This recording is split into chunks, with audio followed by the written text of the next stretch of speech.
What's going on, my trainer club? We have the Chimchar coming to the next community day in Pokemon Go. So I'm going to make sure you have everything prepped and ready for my preparation guide to help you max out in Pokemon Go. So welcome to the trainer club. Here we go.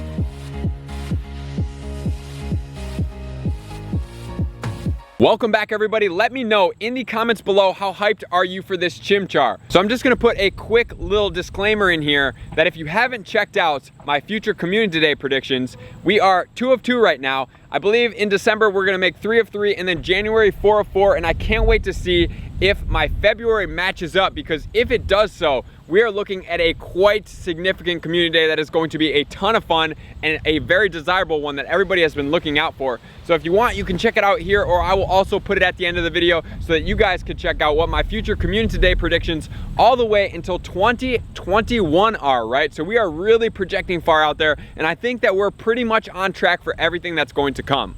Oh, you're good, man. Do your thing. You too. I will. So the Chimchar Day is going to be November 16th from 11 a.m. to 2 p.m. with a bonus of 1/4 the distance to hatch eggs, which is going to be the highlight of the event because, which we're going to get into in a second, Chimchar is not in Infernape form the best fighting fire combination. There's actually 2 other ones, Blaziken, kind of close, and then Emboar, that's a little bit more tanky, that are going to outclass and outshine it. And the community day move has not been announced yet, but since every single starter, including the Gen 4 Turtwig, has gotten the Frenzy Plant for the grass, all 3, and now we have 4, is going to probably get Blast Burn, and then all the water has been getting Hydro Cannon, so I'm pretty sure we know that Blast Burn is coming. I don't see any other potential move that this could get. It would totally break the pattern that we've been seeing, so I don't think that it's gonna happen. So the Infernape stats are pretty good. They're okay, right? Like, if you want to check where it's at in the fire attackers, you basically have to go all the way down to like the 10th page right now with the Fire Spin and Overheat combination. And the fighting, it's still down there as well because we have some pretty decent fighting attackers. Nobody's gonna outclass Machamp right now except the Conkeldurr, potentially, if the stats don't get nerfed in the near future when it comes out. But we have the community day coming up in November, so I wanna make sure you guys have everything you need to make sure that you are prepped, ready to go, including my top tips to help you max out. Just with some of the pre's that you could do, not really highly recommended, but you could do it if you want. Number 1 would be to put it as your buddy and start walking a Chimchar right now. Not really the best thing to do. Number 2, you could put them in gyms and you could start feeding them berries, right? And try to get extra candy, right? But since the Chimchar is not like the best Pokemon in the game, I don't suggest doing that either. You don't really need to. So what are my top tips for this community day right now? Number 1, I'm gonna suggest that you guys, since it's Halloween right now, I would definitely suggest, and as I've suggested before, is to go and find the nests on the Sylph Road and hunt them down. What you could do is do it for Chimchar right now because it's double candy. You're gonna get a ton of candy, but since it's not a super valuable Pokemon, I would prioritize Gen 5 first, and then I would do the Chimchar second. As far as number 2, what you can then do with the Chimchars that you've caught or hatched is start to trade them. The reason why I would trade them is because you always want to have a good quality Lucky, because if you ever want to power it up, and maybe Infernape is one of your favorite starters, I would rather have you do so with utilizing less Stardust than having a fully maxed out one in Pokemon Go with regular Stardust, because 112,000 Stardust is better than 225. And then number 3, I think this is really where this event is going to be set apart, is going to be the 1/4 egg distance, right? So I would really suggest that we fully max out on these eggs when we're coming to the community day for the Infernape and the Chimchar.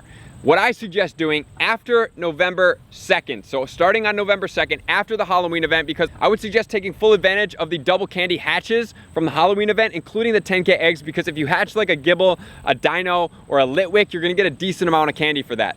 After that, what I would suggest doing is starting to churn through your Pokemon eggs and start to try to save up 10K eggs, 9 of them, so that when that community day comes, you can then put them all on and you'll hatch them for 1/4 the egg distance, and then you put a super incubator on that. You're looking at 1.67 kilometers for a 10-kilometer egg, which is absolutely huge. You can even use my video and stack up some of the adventure sync, and you can walk those eggs and then open new eggs. Let's say you want to do 7-kilometer eggs during this event.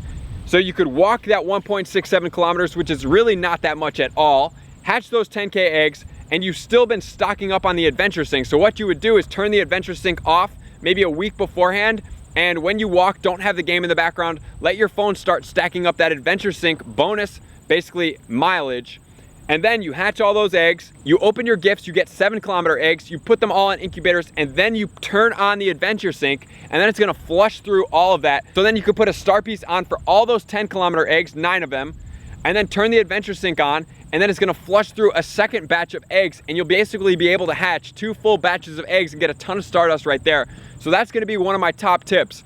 Coming up, we're also gonna need some items. I always suggest utilizing star pieces under the community day situations because it's the only time you really have severely boosted spawns for 3 hours that you're really focused, super hardcore, catching as many as you possibly can. So I would suggest having 6 star pieces saved up, but if you're running low on star pieces, I wouldn't waste them crazy here. Maybe do like 2 or 3 and then utilize the rest for that. And save those for Stardust events because, like we've seen in some of the boxes, they can get kind of skimpy, and we don't want to go under the benchmark of, I would say, like 15 to 25, depending on how hard you play during those events. Which brings us to our tip number 4. It's going to be some other items. The other items that I would suggest utilizing are going to be incenses. Like, I have a bunch stocked up. I usually just use my incenses during the community days to pull out extra Pokemon when there's tons of boosted anyway, right? Like, if I'm going super hard, I'm gonna do it then. That's really when I try to use as much as my incenses. I would not suggest doing lucky eggs. However, what you could do, and what I do, is I try to stack up as many friendship evolutions as you can.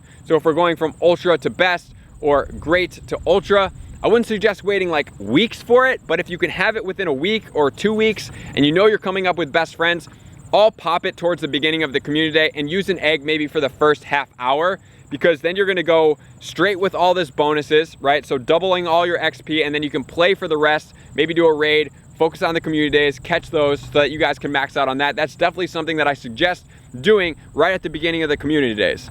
And then tip number 5 is gonna be always put your Pokemon in gyms. I really suggest you guys do this and make sure it's part of your daily habit, because 50 coins per day is pretty significant. It can definitely get you some boxes when we get closer to community days. So that's really something that you want to do. Towards the end of the day, put a Pokemon in a gym, let it stock up, and sit overnight for the 8 hours to get 50 coins per day. But besides that, there's nothing that stands out too exponentially crazy here. This is kind of like the last community day leading up into December. And since it's scheduled for 2 days, it's signifying to me that we are going to be getting, similar to last year, 2 3-hour windows where we can evolve past Pokemon, and all the past Pokemon are going to be spawning. We just don't know if it's going to be last year's Pokemon and this year, or it's just going to be this year, and if we can evolve all the Pokemon from past community days or just this year's to get the movesets. So that's the biggest thing coming in December. But this is going to be fun, guys. I think Chimchar is super cool. He's super cute. A lot of people really like him. Infernape is the unique fighting fire combination, similar to Blaziken and similar to the Emboar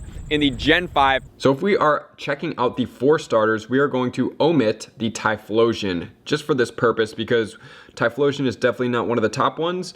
So if we check out the Infernape, it's got a max CP of 2683, which is the lowest of the 4. It's got an attack of 222, a defense of 151, and a stamina of 183. If we were to compare it to the Blaziken, which has a max CP of 2848, an attack of 240, which is 18 points higher, a defense of 141, which is slightly 10 points lower, and it has a stamina of 190. So it's a little bit better from the attack and stamina standpoint, but it's definitely a little bit worse from the defensive standpoint. So now let's check out the Emboar, which is the new Gen 5 fully evolved Pokemon. So it is going to be fighting in fire with a max CP, highest of the 3 at a 2982, with an attack of 235, which is in the middle of both of them. It has a defense of 127, which is definitely subpar to the other ones, but it has a stamina of 242, which is going to put an average to bring the max CP up and above and really help it stand apart. That stamina is definitely going to be something that you want when you're using it as an attacker.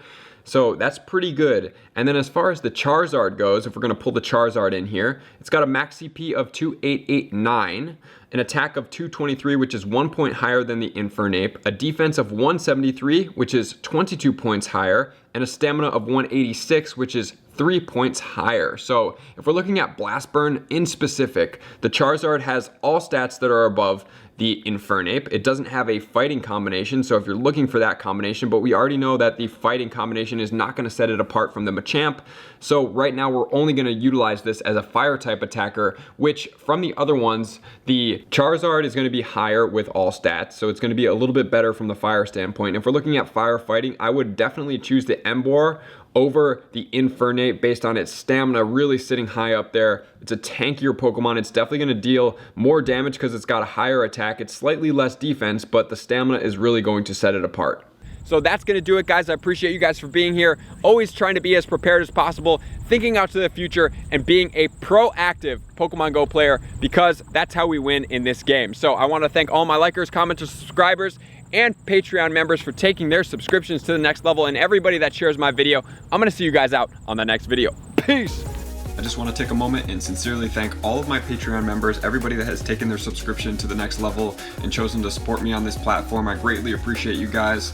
As a growing channel and really trying to grow and improve as much as I possibly can, I really appreciate the extra support. You guys mean the absolute world to me.